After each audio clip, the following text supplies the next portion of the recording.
Italia al voto per le europee e le amministrative. Anche nel Tigullio urne aperte domani dalle 7 alle 23. 19 i comuni chiamati ad eleggere sindaco e consiglieri. Le operazioni di spoglio delle comunali in diretta su Telepace lunedì dalle 13:50, lunga non stop sino alla proclamazione degli eletti. Collegamenti da Rapallo, Santa Margherita Ligure, Lavagna e Val Fontanabuona. 17 ecografi per il sistema di emergenza sanitaria della Liguria sono stati dati in dotazione ai 118 di tutta la regione, 2 gli apparecchi che saranno in funzione sulle automediche del Tigullio. Il calcio resti un gioco per far bene anche a testa e cuore. L'appello di Papa Francesco nel corso dell'incontro con i campioni di ieri e di oggi. Lo sport, occasione per dare il meglio di sé, non da soli. Veglia di affidamento del tempo estivo di crescita dei giovani. Al termine del percorso di formazione a Rupinaro il momento di preghiera e la riflessione sul tema libertà. E-sport, i giochi elettronici diventano un movimento che chiede riconoscimento anche come sport olimpico. A Chiavari il dibattito tra favorevoli, possibilisti e perplessi. Buonasera a tutti, ben ritrovati a Tigullio oggi. Dunque, in apertura del nostro notiziario parliamo dell'appuntamento elettorale di domenica. Anche i cittadini del Tigullio nella sola giornata di domani sono chiamati alle urne che saranno aperte dalle 7 alle 23. Per tutti l'appuntamento è con le elezioni per il rinnovo del Parlamento europeo. I residenti di 19 comuni del nostro territorio, inoltre oltre 79.000 persone, sono chiamati a rinnovare i consigli comunali e ad eleggere il nuovo sindaco. Tra questi ricordiamo che c'è Rapallo, Lavagna, Santa Margherita Ligure e Cogorno. Ma come si vota in entrambi i casi, dunque per le europee e le amministrative? Vediamo insieme la nostra scheda. I cittadini con diritto di voto potranno recarsi alle urne muniti di documento di riconoscimento e tessera elettorale dalle 7 alle 23 di domenica 26 maggio. Per quanto riguarda le elezioni europee, sono 50.952.719 gli elettori chiamati a eleggere i 73 rappresentanti italiani nel Parlamento europeo, 20 i seggi assegnati alla circoscrizione 1 Italia nord-occidentale, nella quale rientra la Liguria. In totale sono 5 le circoscrizioni nelle quali è suddivisa l'Italia. Come si vota? L'elettore ha diritto di manifestare il voto di lista tracciando con la matita copiativa un segno sul contrassegno corrispondente alla lista prescelta o nel rettangolo che lo contiene. L'elettore può esprimere voti di preferenza fino a un massimo di 3. Nel caso di più preferenze espresse, queste devono riguardare candidati di sesso diverso. Se invece si esprimono più preferenze per candidati tutti dello stesso sesso, vengono annullate le preferenze successive alla prima. La preferenza deve essere manifestata esclusivamente per candidati compresi nella lista votata. Il voto di preferenza si esprime scrivendo con la matita nelle apposite righe tracciate a fianco del contrassegno della lista votata il nome e il cognome o solo il cognome dei candidati preferiti, compresi nella lista. In caso di identità di cognome fra i candidati bisogna scrivere sempre il nome e il cognome e, se occorre, la data e il luogo di nascita. Qualora il candidato abbia 2 cognomi, l'elettore nel dare la preferenza può scrivere uno solo. L'indicazione deve contenere entrambi i cognomi quando vi sia la possibilità di confusione tra i candidati. Per quanto riguarda il voto alle amministrative, sono 19 i comuni del Tigullio chiamati al voto per un totale di oltre 79.000 elettori. Le modalità di espressione per il sindaco cambiano in funzione della popolazione dei comuni.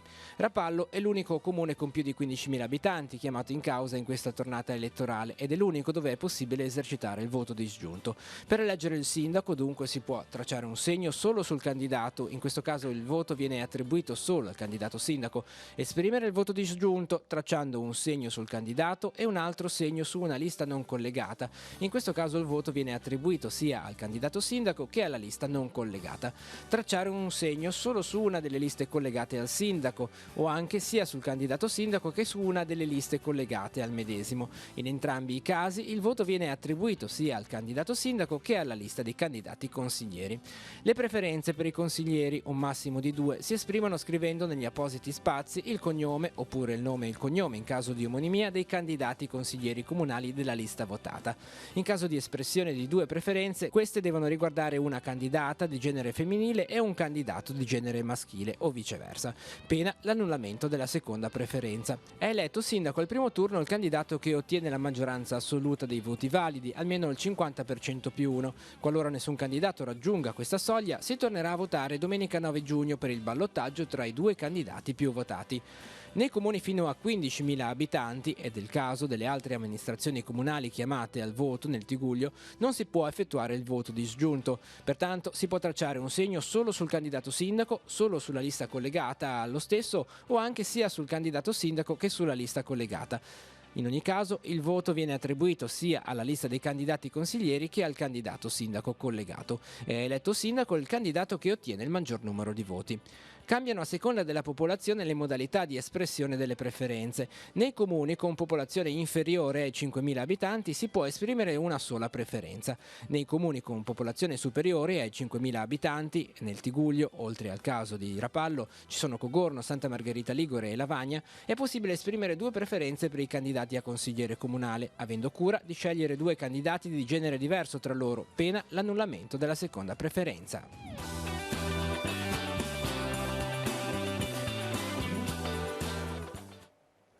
E come tradizione Telepace seguirà lunedì le operazioni di spoglio che porteranno all'elezione di 19 sindaci del territorio del Tigullio, con approfondimenti anche sulle altre località liguri chiamate al voto. Le nostre dirette televisive inizieranno alle 13:50. Dallo studio e dalla redazione tutti gli aggiornamenti relativi alle operazioni di scrutinio sino alla proclamazione degli eletti.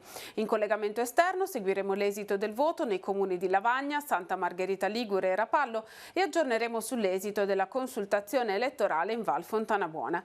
Dalle 19 ampio spazio di informazione nel corso del telegiornale con i nomi dei sindaci eletti e gli eventuali aggiornamenti dove lo scrutinio potrà essere ancora in corso. Dalle 21:10 circa, direttamente su I sindaci del Tigullio, vinti e vincitori si ritroveranno nei nostri studi per commentare insieme l'esito delle elezioni 2019. È ritornato balneabile tutto il litorale di Sestri Levante. È stato revocato infatti il divieto di balneazione temporanea per i litorali delle due baie e di Riva Trigoso. I campionamenti supplettivi di ARPAL eseguiti giovedì scorso, 72 ore dopo il campionamento rutinario del 20 maggio, hanno dato infatti esito negativo per tutti i parametri. Il sindaco pertanto ha revocato le ordinanze che avevano temporaneamente vietato la balneazione in questi punti. Il campionamento che aveva portato al divieto era stato effettuato nella mattina del 20 maggio, giornata caratterizzata da piogge abbondanti che evidentemente in poco tempo avevano modificato i valori delle acque. Anche le analisi di controllo effettuate dal Comune avevano confermato già dai primi giorni un rientro dei parametri, ma poiché la normativa stabilisce che solo le analisi favorevoli di ARPAL possono consentire di riaprire la balneazione, questa mattina è arrivato il responso e così è stato possibile revocare il divieto. Da oggi il sistema di emergenza sanitaria della Liguria fa un passo in avanti. Grazie alla donazione di 17 nuovi ecografi destinati alle automediche in servizio al 118 sarà possibile effettuare diagnosi più immediate direttamente sul luogo dell'intervento. All'ospedale San Martino di Genova la consegna degli apparecchi, 2 quelli destinati al 118 Tigullio Soccorso. 17 nuovi ecografi per il sistema di emergenza sanitaria della Liguria, che così raggiunge un elevato standard qualitativo, garanzia di una migliore assistenza al paziente critico. Sono stati donati ai responsabili del servizio 118 di tutta la regione. Sono strumenti portatili che rendono estremamente affidabile la diagnostica anche in fase di primo soccorso, consentendo ai sanitari di anticipare sul punto di primo intervento azioni che altrimenti richiederebbero l'arrivo in ospedale per essere attuate. Diagnosi anticipate e tempestività di intervento permetteranno così di salvare altre vite. L'attualità dell'ecografo e la validità è apprezzabile in svariate situazioni, fra le quali la valutazione diagnostica di alcune patologie cardiache, quali l'infarto, la pericardite, la dissezione dell'aorta, negli eventi traumatici e altre situazioni pericolose. Entro la fine dell'anno tutte le automediche della Regione Liguria saranno dotate di questi speciali strumenti. Intanto 9 apparecchi saranno operativi per la provincia di Genova, 2 per la provincia di Savona, altrettanti per quella quella di La Spezia, per quella di Imperia e il 118 Tigullio Soccorso. Per quel che riguarda Tigullio ne sono stati consegnati 2 e che verranno posizionati sulle 2 automediche che abbiamo in servizio a Novara e alla Pallo, e è sicuramente un mezzo per fare delle diagnosi più accurate sul territorio per quel che riguarda patologie traumatiche mediche a livello toracico, l'aia cardiaca e anche a livello addominale. Sicuramente alza il livello qualitativo del servizio, lo uniforma sempre di più con quello che si fa già in pronto soccorso e quindi metterà sicuramente un fiore all'occhiello per la regione. Uno straniero di 21 anni, pregiudicato, irregolare e senza fissa dimora, è stato arrestato a Rapallo per spaccio di stupefacenti. Ad individuarlo e fermarlo nella serata di ieri gli agenti del commissariato di polizia di Chiavari, i quali nei giorni scorsi avevano notato il giovane spostarsi con frequenza fra Lavagna e Rapallo. Qui, in un bar del centro, in una saletta defilata, lo hanno sorpreso in flagranza di reato, mentre stava cedendo alcune dosi di stupefacente ad alcuni acquirenti. Perquisito è stato inoltre trovato in possesso di alcune dosi sia di cocaina che di hashish e di 280 euro in contanti. Sul suo cellulare erano presenti messaggi espliciti che hanno confermato la fiorente attività di spaccio. Nella stessa operazione sono state sanzionate 6 persone risultate essere acquirenti della droga per uso personale. Uno di questi, uno straniero di 20 anni, è stato arrestato perché destinatario di un provvedimento di ripristino della misura cautelare in carcere. La vita umana è inviolabile, no alla diagnosi prenatale per abortire. Lo ha detto il Papa questa mattina ricevendo i partecipanti al convegno Yes to Life, prendersi cura del prezioso dono della vita nella fragilità. Francesco ha ribadito che nessun essere umano può essere incompatibile con la vita. Ascoltiamo un passaggio della sua riflessione. L'insegnamento della Chiesa su questo punto è chiaro. La vita umana è sacra e inviolabile e l'utilizzo della diagnosi prenatale per finalità selettive va scoraggiato con forza, perché espressione di una disumana mentalità eugenetica che sottrae alle famiglie la possibilità di accogliere, abbracciare, amare i loro bambini più deboli. Dalle volte noi sentiamo: e voi cattolici non accettate l'aborto, è problema della vostra fede. No, è un problema pre-religioso. La fede non c'entra, poi viene, ma non c'entra. È un problema umano. E il Papa ha incontrato in aula Paolo VI 5.000 ragazzi di Lazio e Abruzzo insieme a molti campioni e allenatori del calcio riuniti nell'evento Il calcio che amiamo. Il pallone, ha spiegato il pontefice, deve essere un mezzo per condividere amicizie e mettersi alla prova in quello che, secondo l'opinione di Francesco, è il gioco più bello del mondo. Il servizio di Vatican News. Il calcio è un gioco di squadra che va vissuto come un mezzo per invitare le persone reali a condividere l'amicizia, a ritrovarsi in uno spazio, a guardarsi in faccia, a sfidarsi per mettere alla prova le proprie abilità.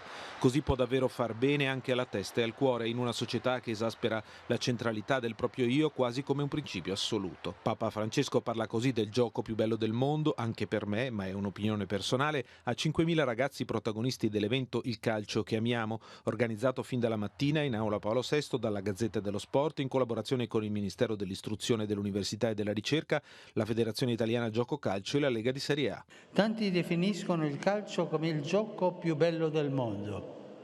Io penso lo stesso. Ma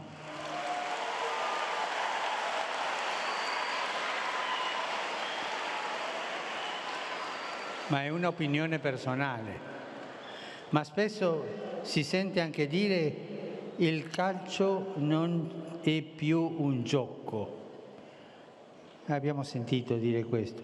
Purtroppo, infatti, assistiamo anche nel calcio giovanile in campo o a bordo campo a fenomeni che macchiano la sua bellezza. Ad esempio, si vedono certi genitori che si trasformano in tifosi ultras o in manager o in alienatori. Mi piace sottolineare che la vostra federazione si chiama Federazione Italiana Calcio, no, Gioco Calcio. C'è proprio la parola gioco. Il calcio è un gioco, lo diciamo insieme, il calcio è un gioco. Ecco, non dimenticare questo, il calcio è un gioco. Ora andiamo nelle parrocchie, iniziamo da quella di Santa Maria del Campo a Rapallo, una notizia che troviamo anche sul nostro sito teleradiopace.com. Ci sarà la festa di Nostra Signora di Caravaggio e degli sposi nella parrocchia di Santa Maria del Campo a Rapallo. Domani a partire dalle 10:30 la messa solenne con il rinnovo delle promesse matrimoniali. Nel pomeriggio alle 18 la messa presieduta da Don Roberto Ghiara, parroco di Nostra Signora del Carmine e Sant'Agnese a Genova. Qui seguirà la processione con l'Arca della Madonna e i crocifissi dell'Arciconfraternita di Nostra Signora del Suffragio. Al termine delle funzioni religiose la tradizionale distribuzione delle focaccette calde. La parrocchia di Sant'Ambrogio di Orero celebra la festa patronale di Nostra Signora di Caravaggio, domani alle 18 la messa solenne e la processione con l'immagine di Maria. Lunedì 27 maggio la recita del Rosario alle 20:30 presso la famiglia Arata. Si è concluso il percorso diocesano di formazione degli animatori in vista delle attività che si svolgeranno nel periodo estivo, rivolte ai bambini e ai ragazzi. Ieri sera nella parrocchia di San Giacomo di Rupinaro a Chiavari la veglia di preghiera e la consegna.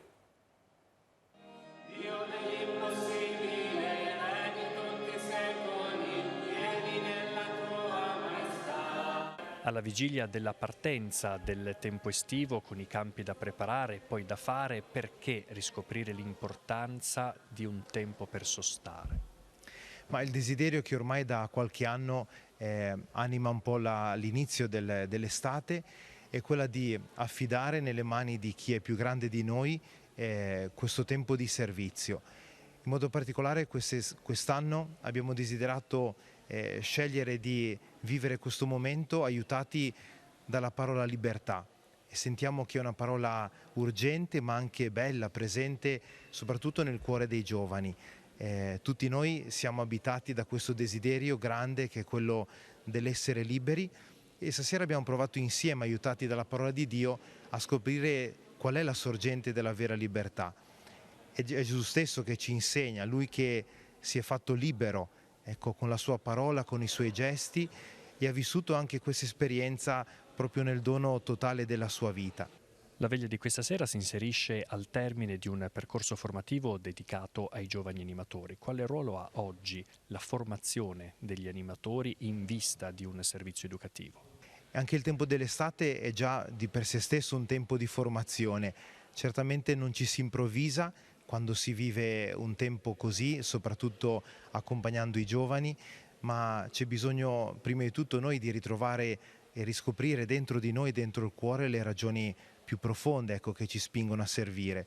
Certamente c'è una chiamata, la chiamata di qualcuno, può essere il parroco, uno degli animatori più grandi della parrocchia, che ci hanno chiesto di vivere questo servizio, ma dentro questa chiamata che si fa presente attraverso la voce di qualcuno, c'è innanzitutto la chiamata di Dio, che ci invita a spendere la nostra vita amando gli altri e vivendola proprio come un servizio autentico al Vangelo.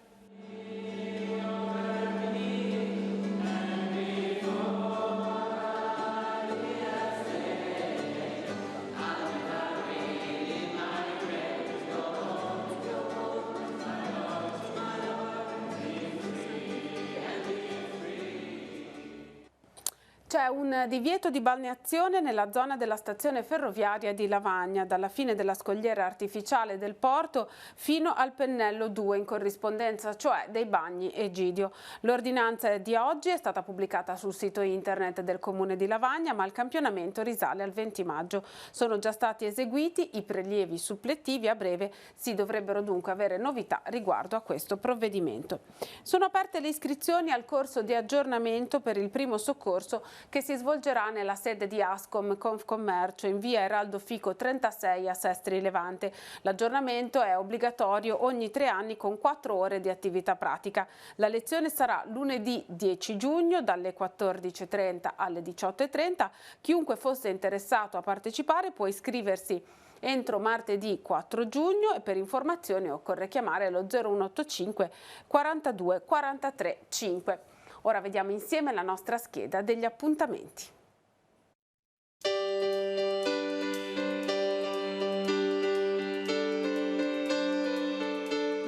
26 maggio il 22esimo raduno turistico canoistico Baia delle Favole si svolgerà a partire dalle 10:30. Le iscrizioni la mattina dalle 8. La manifestazione è aperta a tutti i tipi di canoa. Il percorso si svolge sotto costa ed è lungo circa 12 km. È una iniziativa della Lega Navale Italiana, sezione di Sestri Levante.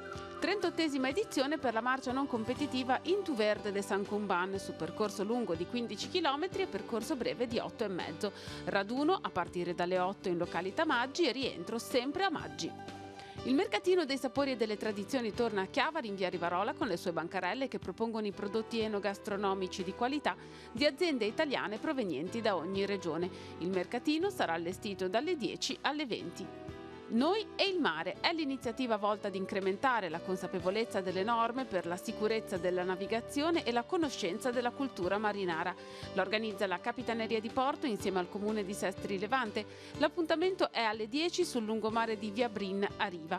Dimostrazioni di soccorso in mare e di antiche tecniche di pesca, laboratori per i più piccoli e degustazioni. Si svolgerà la festa della Santa Croce al Passo della Crocetta, rinviata da domenica scorsa. Il programma a cura della parrocchia di San Maurizio di Monti resta confermato con il pranzo alle 12 e dalle 18 la Santa Messa nella Cappella della Crocetta. Lunedì 27 maggio all'Istituto Giannina Gaslini di Genova sarà presentato il servizio di bioetica clinica con la proposta di discussione di un caso clinico. L'appuntamento è alle 14:30 nell'aula magna del padiglione 16. Dopo la relazione di Daniela Fava interverranno Claudio Bruno, Luca Manfredini e Marco Doldi. Ultimo appuntamento per questo anno accademico con il ciclo di incontri. Oggi vi presento un libro con Rosanna Arrighi, inserito nel calendario dell'Accademia Culturale di Rapallo. L'incontro avrà inizio alle 16 nella consueta sede di Villa Queirolo.